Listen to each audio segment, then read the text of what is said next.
Golden State Media Concepts bring you Book Review Podcast, a haven for bookworms of all ages and the widest genres, from mystery to memoirs, romance to comedy, fantasy to sci-fi. If you love to read, this is a podcast for you. It's the Golden State Media Concepts Book Review Podcast.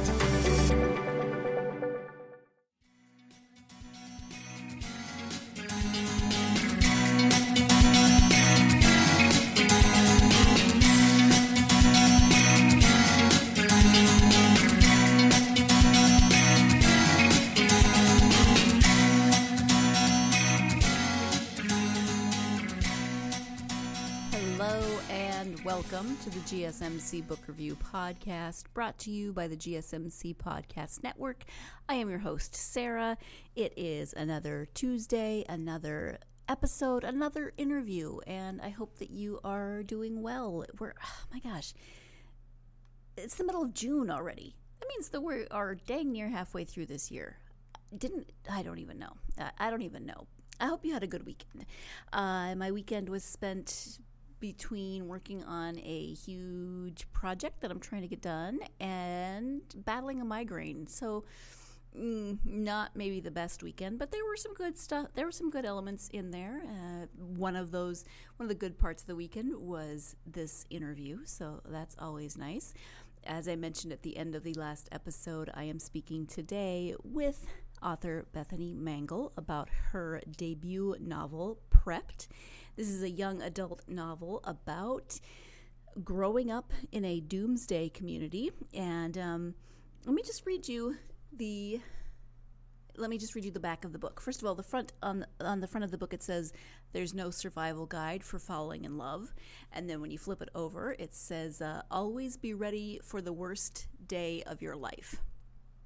This is the mantra that Becca Aldane has grown up with.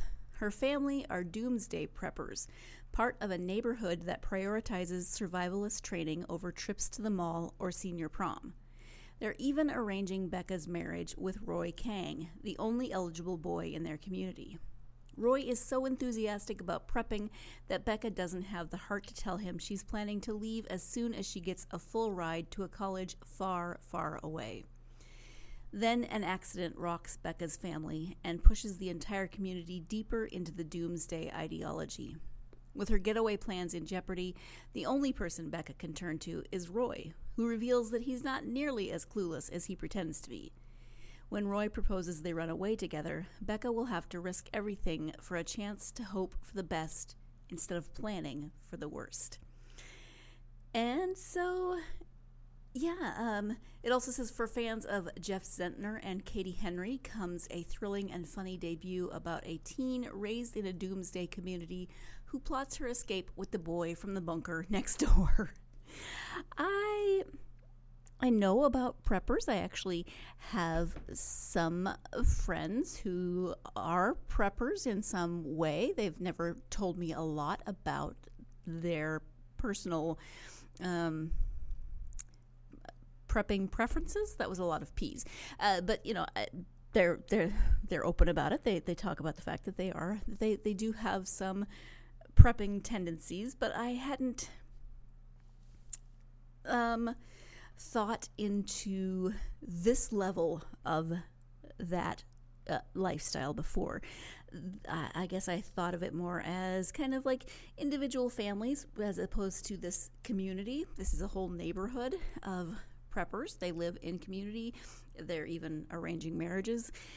Becca is third generation preppers. Her both sets of her grandparents were founding members of this community, and so it was very interesting to see the extent that this community goes through to be prepared for anything, and that is their mantra. They're not just being prepared for the zombie apocalypse, which sometimes I think when we think about prepping, we think about The Walking Dead or those kinds of shows, and they are really trying to prepare for anything.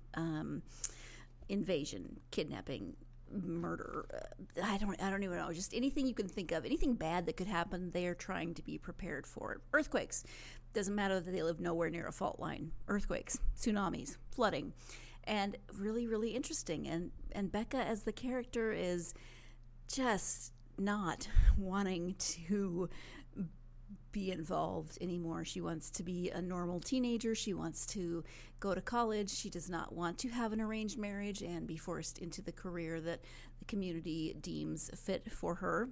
Career being kind of a loose term, but it's it's a fascinating concept, and the book is it's a really quick, good read.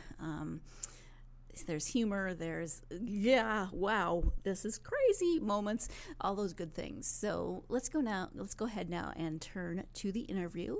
Again, the book is called Prepped. The author is Bethany Mangle. Hi, Bethany. Welcome to the podcast.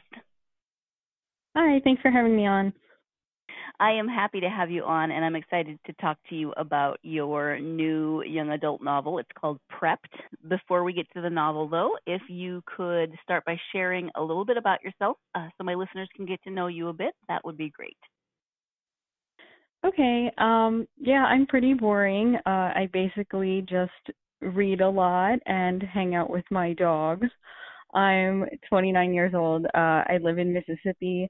And, I've just been really passionate about writing my whole life, so that kind of just absorbs everything for me.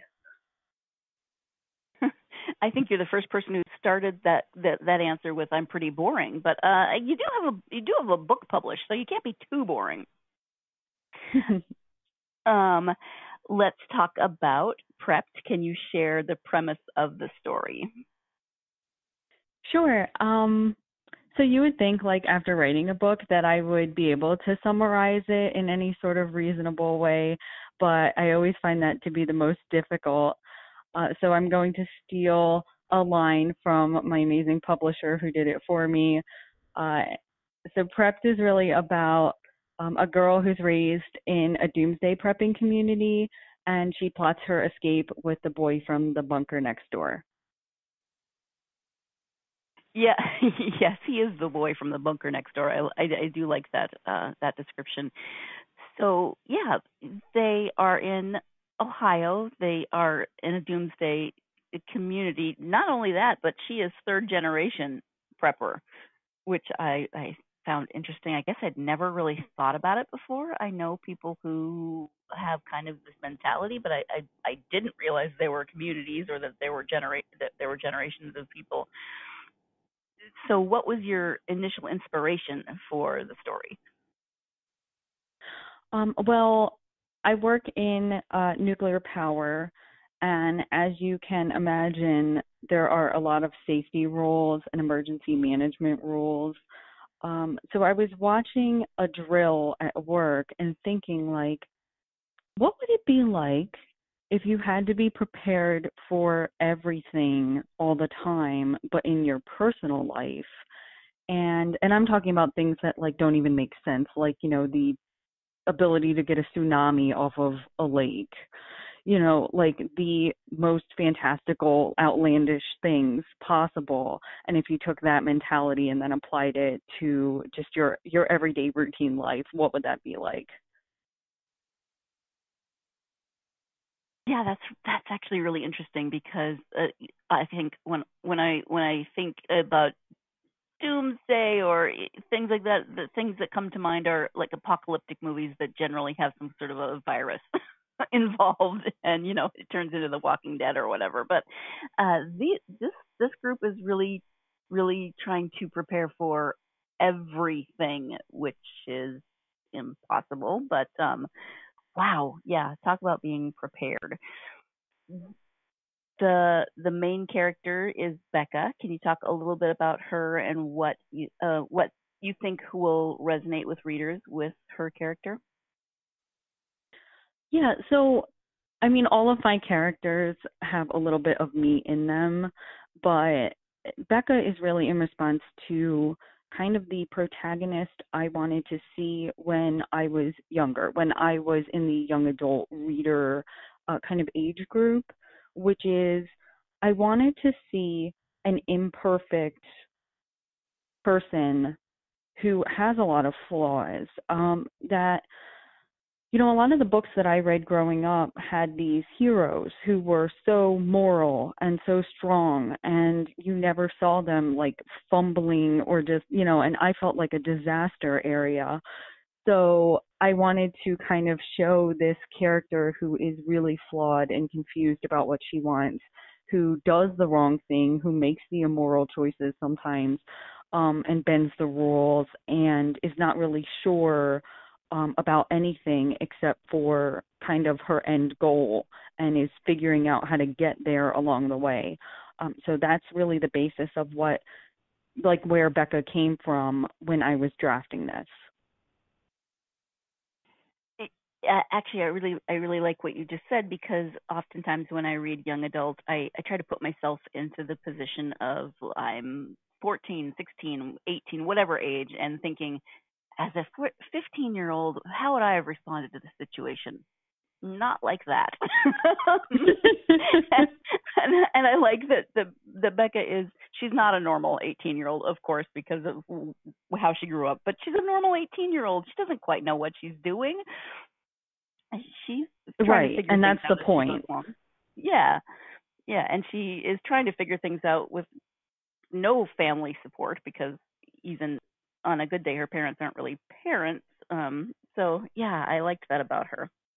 Let's go ahead and take our first break of the podcast. But if you have been listening to this podcast for a while, you've probably heard me talk about or project myself into young adult books before. Not my current self, but my 15-year-old self, or whatever age the main character of the book is. And like I said, that's something I really appreciate about Becca, is that she's a regular kid. She doesn't have any magical powers. This isn't a fantasy book. Although she's got way more skills than I do, because she grew up in a prepper community. But she doesn't have all the answers. She's just trying to figure things out as she goes along, and I appreciate about that. She's strong, she's flawed, she's relatable, all that good stuff. Stay tuned. When we come back, Bethany will be talking about the types of research she did for the book. So stay tuned. You're listening to the GSMC Book Review Podcast, and I'll be right back. Are you tired of the same old news? Are you sick of the seemingly endless political spin and negativity? The GSMC America Still Beautiful podcast is a weekly news podcast covering all the top positive and uplifting news stories. We cover stories that will inspire, uplift, and remind you of the good in the world. Tune into the Golden State Media Concepts America Still Beautiful podcast to get all the great and positive news stories of today. Download the GSMC America Still Beautiful podcast on iTunes, Stitcher, SoundCloud, Google Play, or anywhere you find podcasts. Just type GSMC in the search bar.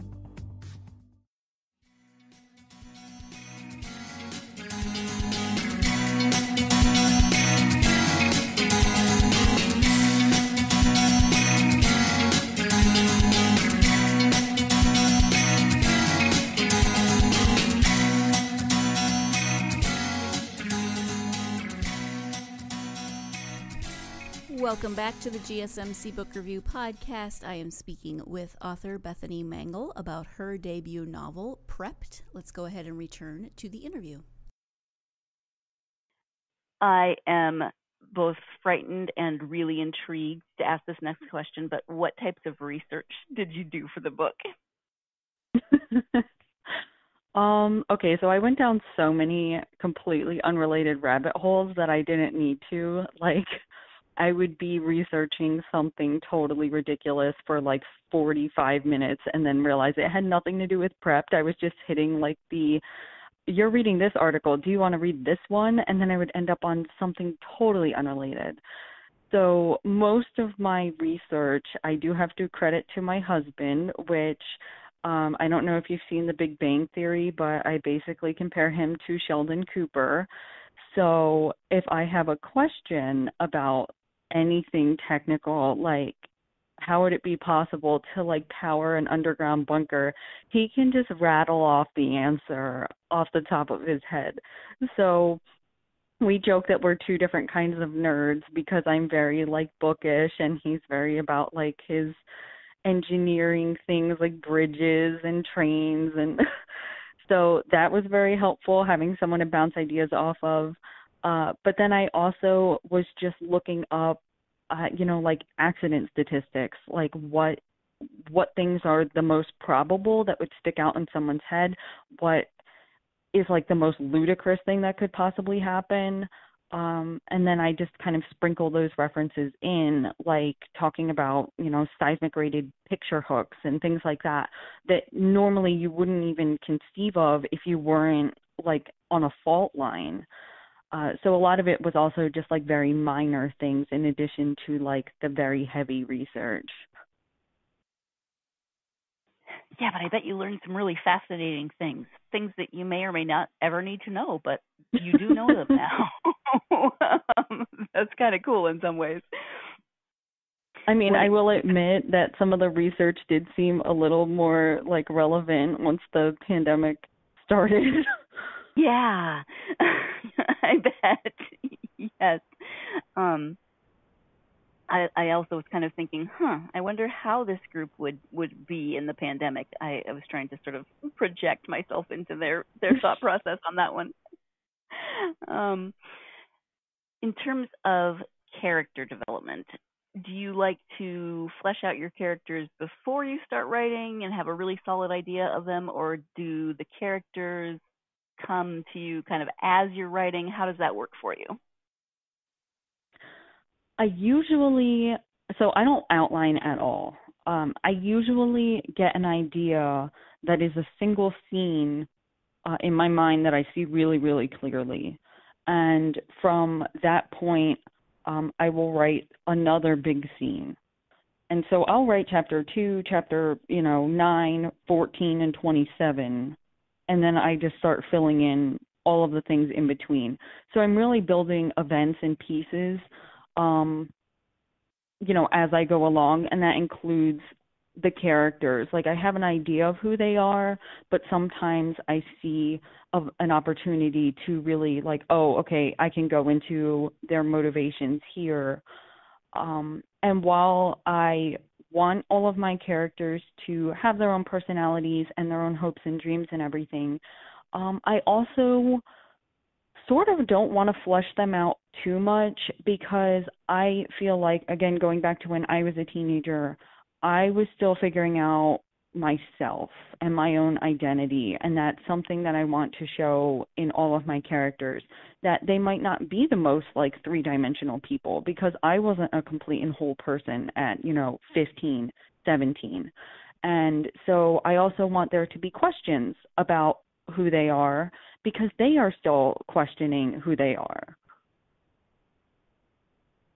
Mhm. Yeah, that makes a lot of sense. How about Becca's younger sister, Katie? She is she's a secondary character, but she's really important, and she's kind of one of my favorites because she's so quirky and mercurial. Where was the inspiration for that relationship grounded? That actually came from my mom. I was really struggling with getting the story to flow right, and I said, I feel like there needs to be like an anchor for Becca in this community. I just can't figure out what it is. And my mom said, well, why don't you give her a younger sibling? And I'm like, oh, that's perfect. And I don't have a younger sibling. I only have an older brother. But I kind of thought back to, the dynamic that you have with any sibling where, you kind of want to look out for each other.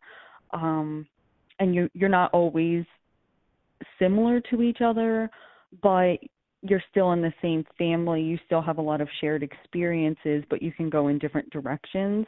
And that was kind of where Katie came from, the idea of having Becca kind of explore her community through what's happening to her sister, and kind of this desire to like herd her sister in the right direction, and what happens when that doesn't work out so great. I love that your mom said, why don't you give her a sibling? Often when moms say that, it has a much different connotation when they tell their daughter, why don't you give her a sibling? I don't know if this is easier or harder than that, but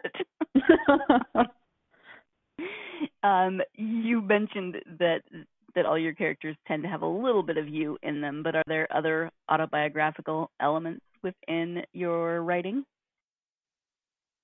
Yeah, I think so. And really, like with Prepped, a lot of that came from, my professional background, and things like that, being able to kind of sprinkle in topics that I'm familiar with.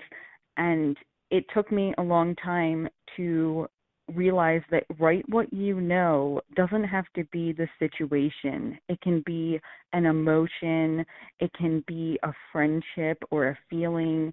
And even when I don't intend for it to be that way, there are little things like the dog in Prepped. My dog is such an important part of my life, and just some of the little habits that she has, I realize I've based off of my dog. Or like Miss Garcia, the physics teacher, is kind of a nod to my physics teacher in high school. And kind of a mashup, I would say, of like the personality of my chemistry teacher with some of the habits of my physics teacher, and that part was intentional. But I like to draw these little like tidbits because it helps me picture them in my mind and make them like kind of fully formed concepts. I don't think like that I'm really inventing anything new. It's all based somewhere at some point. How about Roy? Does he have? Is there a specific person that you kind of had in mind when you were thinking about his character? Yes and no. I mean, with Roy, he is a little bit just like of my heart. I love him so much, but it's also that feeling of having someone who you can depend on at all times. And so that's a little bit from like my own marriage, where I feel like my husband has just put up with me even when I am so ridiculous, and has almost been too good to be true sometimes. But just the idea that you can carry each other like through chaos, even when you're both kind of just flailing and you don't know what to do, because we really went into like adulthood together, and we're trying to figure out our lives and get everything settled together. And so I really liked that idea of giving Becca a relationship that wasn't brand new, that they had a long history together, and seeing what they could do with that. One detail that you included that it was perfect and horrible and amazing all at the same time, because the community was so excited when Roy's family moved in, because they're Korean and they would diversify the gene pool for repopulating the earth. And I mean, it's completely accurate, but at the same time, you're like, oh my gosh, who are these people? I'm still going to ask, who are these people? We're going to take a break, and you can contemplate who are these people. But actually, I mean, if you come at it from a strictly practical point of view, you do want to have the most diversified gene pool possible. So having someone of a different ethnicity move in would be ideal, I guess. Wow, yeah. Thanks, Mom and Dad, for not deciding that I needed to marry the boy from the bunker next door because he would provide a good, diverse gene pool. Let's go ahead and take that break. When we come back, more with Bethany Mangle. Stay tuned. You're listening to the GSMC Book Review Podcast, and I will be right back.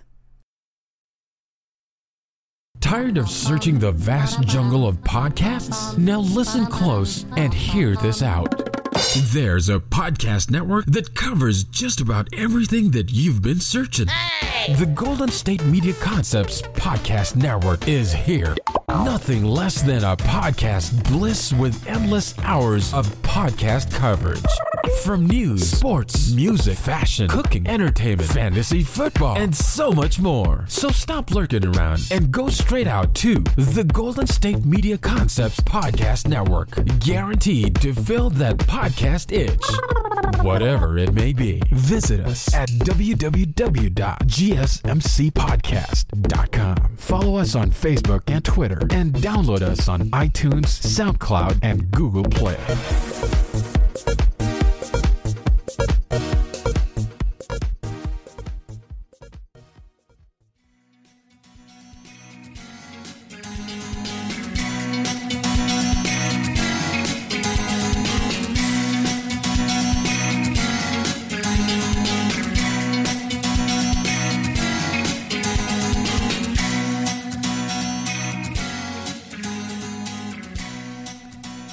back to the GSMC Book Review Podcast. I hope over the break you took some time to figure out who in your immediate neighborhood would be the best person to match up your kids with in terms of genetic diversity.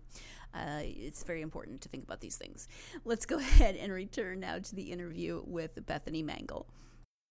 What about young adult, the young adult genre, do you think it is that draws you to writing within that genre? I joke it's because I have never grown up. Like I was born 80 years old, according to my parents, but at the same time, I feel like I'm still a little kid. I'm very excited about the things that I enjoy doing, and I'm not going to be embarrassed about them. And kind of, I kept that, like, I guess, childlike enthusiasm for certain things. So I feel like I'm connected in a way to that age group, but I also am just drawn to, I feel like when you're in that age group, you're not as like inhibited about things. I feel like you experience things very intensely when you're in that age group, and that's why I write like for older teens specifically, because I remember being that age and just feeling everything so much, and the pressure of the future and of what I was going to do and who I was going to be. And I really feel like there's so many different things that can be done with that search, basically, for where you're going to end up and how am I going to get there. And I don't know that there's really any other time, at least in my life so far, that I felt that uncertain, basically, about everything. Mhm. Yeah, it's definitely a complicated and interesting time in life for sure. What are you working on now? Do you have a new project going? Yeah, so I have a couple of things. I normally can't figure out what I actually want to pursue until I start writing it. My second book that's coming out next year, that one's already done, but, we're still working on kind of getting that out. And that one's like a little bit more fun. It's about, a girl who gets picked with her mom for like a dating show where it's like a build your own family. So it's, they have a suitor come on with their kid, and they're all kind of stuck together in this house, and they're trying to choose kind of a new family. It's for divorced single parents. So that one was a little bit more like fun with some dark undertones. And then some of the projects that I'm looking into now, I'm just trying to really figure out exactly if they're going to work out, the direction I want to go. And that's kind of the problem with not outlining, is sometimes I'll get halfway through a project and I have absolutely no idea what is going on. I just have to let it sit for maybe, 6 months or a year until one day I'll have an epiphany and go, okay, I can finish this, or it just kind of goes into this very sad folder of like projects that are 10% done because I realized, later that I just did not have enough of an idea to really move forward with it. Yeah, I can only imagine. Just kind of, it's like the writing equivalent of painting yourself into a corner, maybe. How has it been? Yeah, a little. How has it been? I find it, I don't know if ironic is the right word, but the fact that you wrote a book called Prepped and it came out during a pandemic. There was absolutely no way you could predict that. But how has it been for you to release your debut novel in the midst of a pandemic? It was really hard. I do appreciate the irony of it, and I always go back to this one comment that my editor made on this manuscript, before the pandemic happened. There is one point where they are talking about how they have these different lights that they use in case there's an emergency, and one is for epidemics. And my editor commented, "Oh, how clever." And that comment probably aged poorly, but yeah, it was a little surreal, and I have had people ask me if my inspiration was the pandemic, and that's like this was done way before that. But then having it come out, I was just in such kind of a weird space after like quarantine and, being an essential worker and being away from home for a while, during the beginning of the pandemic and everything. That was really stressful. And then the book came out. So it was a lot of kind of being really frazzled and running around, but also screaming with happiness because like I had my book out finally. So I will just say it was a very irregular experience, and I am looking forward to having another book come out just so that I can kind of see how it's supposed to happen when it doesn't feel like the world is ending. Mm-hmm. Yeah, it'll be a different experience for sure. You mentioned earlier that writing is kind of something you've always been drawn to. So is it something that you've always wanted to do? What made you decide to start writing for publication? I started to write stories before I knew how to write actual words. So my grandmother would write them for me, and then I would draw pictures on like construction paper or whatever. And none of the stories made any sense, but I just love to tell stories. And I would say that like we were just lucky because, my brother knew exactly what he wanted to do from a very young age and what he wanted to pursue, through our teenage and our high school years. And I kind of had the same thing where we both had these very particular passions about what we wanted to do. And so I decided that I was going to pursue publication probably when I was around 12, which is when I started being able to write something of any length, which continues to be a problem. I'm like a chronic underwriter, and then I have to like really flesh things out. So I then got into the quest for a literary agent, which took me, I got my first request for a manuscript from an agent when I was 13. I did not actually sign a contract with an agent until I was 26. So it was a very long journey. And I joke because my first full request was sent out on a floppy disk. And that's how long it took to get to the point that I thought, okay, I think I might actually one day get to the end goal here. I might actually be able to sell a book and get it on a shelf. So from your particular journey, then, would you have advice for other aspiring authors? That's always such a hard question because I feel like people are in such like different circumstances. And I guess that like my advice would just be that you have to be kind to yourself. There were so many times on that journey that I was like the worst to myself, where I would, delete entire projects that I had worked on for months because I was so frustrated and felt like a failure, like it was never going to happen. Or I would criticize every little thing and never have the courage to send out, a manuscript or a story or something like that. And so that's really my advice, is that, you have to love what you do and you have to love your own, skill set, because that's what keeps you going. It's not a matter of like, oh no, just don't give up. It's don't give up on yourself no matter what happens. Like even if there's a rejection or 100 rejections, it's not a reflection on your work as long as you love it. And that's something that took me a long time to understand. On that very, very good advice, we are going to take our final break of the podcast.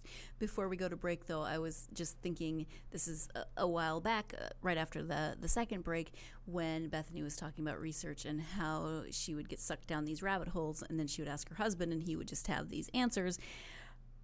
I'm thinking if I ever need to do research, my husband would come in very handy because he doesn't sleep well. And so he ends up watching what could be seen as the most random documentaries in the middle of the night. And he has a brain full of the most interesting, most random facts that you could ever encounter. And so I think I need to utilize him. And I don't know what the book would be about, but there would be some interesting facts in that book. Let's go ahead and take the final break of the podcast. I will be right back. Pets bring such joy to our lives, and the GSMC Pets podcast is here to share in that joy. We'll tell stories of pets finding their forever homes, acting in unexpected ways, being helpful, or just being silly. Whether you love dogs, cats, llamas, reptiles, fish, or you've never met an animal you didn't like, the GSMC Pets podcast is for you.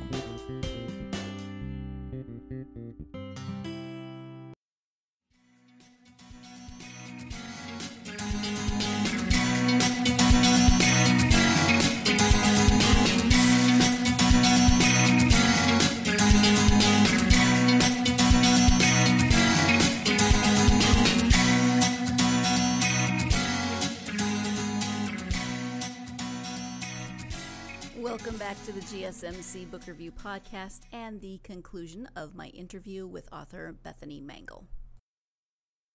When you take the time to read for yourself, not for research or something else, who are your favorite authors, genres, etc.? I kind of bounce around, and I know that's maybe a little odd. I become briefly obsessed with a certain type of book. So during the pandemic, I was not very creative, and I just could not get into fiction at all. And so I was going towards this really dry, nonfiction about really anything, any topic that I could find that just kind of caught my eye, as long as it was very detached or technical. But I will bounce around kind of to any genre. I don't really read horror. That's probably the only exception. One of my favorites, obviously, since I write in that category, is, young adult contemporary. And I also have a special love of young adult science fiction and fantasy. But one of my favorite authors is Mindy McGinnis, who wrote, The Female of the Species, and, a whole bunch of other books as well. And so I kind of screamed a little bit when I realized that, on Amazon, Prepped is, people who buy my book were also buying Mindy McGinnis's release. And there were a few times that we appeared side by side on tables in bookstores, and that to me was just very surreal, because here's an author, who I just love, and now our books are side by side. So that was really interesting and kind of rewarding for me to see someone that I really admire and whose work I really enjoy so close to, my work. Yeah, I would be the same way. It's just seeing your name next to someone who you've admired, or seeing your book next to their book. That would be a total nerd moment for me. I can completely relate to that. I know you have a website, so if you can tell people what the website is and where they can find you on social media. Sure. So my website is just BethanyMangle.com, and all of my social media, so my Instagram handle, Twitter, etc., is just Bethany Mangle, so my first name and last name, because I'm not creative when it comes to things like that. No, but that's easy. I mean, sometimes I think if you get too creative, people can't figure out all your handles. So, oh, that's true. Keep it simple. Bethany, we've talked about the book and writing. Is there anything, though, that we haven't covered that you were hoping to bring up, whether it's about Prepped in particular or about writing in general? Anything we haven't covered? I don't think so. I mean, I'm just really excited to have a chance to, talk about the book, and then also just talk about, kind of my weird, chaotic writing process and how everything came together, because I'm still kind of shocked that it happened. It's really been a dream come true. But see, that's why I like that question about, or that hearing how writers write, because somebody is out there thinking, wow, that's how I write. And it worked for her, so it can work for me. Right. Absolutely. Yes. So thank you so much for taking the time to join me. I enjoyed our conversation, and I really, really like the book. It's great. Oh, thank you so much. I appreciate it. Thank you again to Bethany for talking to me about Prepped. I so enjoyed this book. It sucked me right in. I was rooting for Becca. I was rooting for Becca and Roy as a couple, and I'm not going to tell you how the book ends, obviously, because that would just be rude. You know me and my love of an epilogue, and I would have loved a very extensive epilogue for this book. I'm not mad at the way it ended. I'm not, but you know me, I love an epilogue, and it just made me think that scene in The Princess Bride where Inigo and the Man in Black are having their epic sword fight, and Inigo says, he wants to know who the Man in Black is, and he says, I must know, and the Man in Black says, get used to disappointment. That's how I feel about epilogues. I would say to the author or the lack of an epilogue, and I would say, I must know, and the book would say, get used to disappointment, and I would just have to shrug and continue my epic sword fight with that book. I love epilogues. At any rate, not going to tell you how it ends, but I would have been happy with an epilogue. That's all I have to say about that. If you're a fan of young adult, if you are intrigued by what it might be like to grow up in a prepper community, in a doomsday community, if you're intrigued by what it might be like to grow up with a bunker in your backyard and contingency plans for just about anything, you should definitely check out this book. Even if you're not intrigued by some of that stuff, but you are a fan of young adult comedy, romance, etc., then you should definitely check out Prepped by Bethany Mangle. It's a very fun read. If you are a fan of this podcast, here's my weekly spiel. Please, please, please follow us on social media, Facebook, Instagram, and Twitter. I would love to hear your comments, your thoughts, what you're reading, etc. And if you could take a moment to give us a review, whether written or starred, on whatever platform you listen to the podcast on, I would greatly, greatly appreciate it. Just as much as I greatly appreciate all of you. I hope that you will join me next time for the next, let me back that up. I hope you'll join me for the next interview when I will be speaking with brothers, mother-daughter author team. Now I have brothers for an author team, Ehsan Ahmad and Shakil Ahmad, and I apologize to both of them in advance if I mispronounce their names. I will get those pronunciations during that interview, but we'll be talking about their book Unbound. It is book 2 in their Wild Sun series, and this is science fiction. So we're moving from we've had historical fantasy, we've had urban fantasy. We took a break for some. There was science in Prepped. That could have been science fiction, right? A science fair, at least science fair fiction. I'll stop. Science fiction. Unbound. Join me for that interview. I hope you're having a great day. I'm going to stop while I'm not really ahead, but take some time to get yourself lost in a good book, please. Thanks. You've been listening to the Golden State Media Concepts Book Review Podcast, part of the Golden State Media Concepts Podcast Network. You can find this show and others like it at www.gsmcpodcast.com. Download our podcast on iTunes, Stitcher, SoundCloud, and Google Play. Just type in GSMC to find all the shows from the Golden State Media Concepts Podcast Network, from movies to music, from sports to entertainment, and even weird news. You can also follow us on Twitter and on Facebook. Thank you, and we hope you have enjoyed today's program.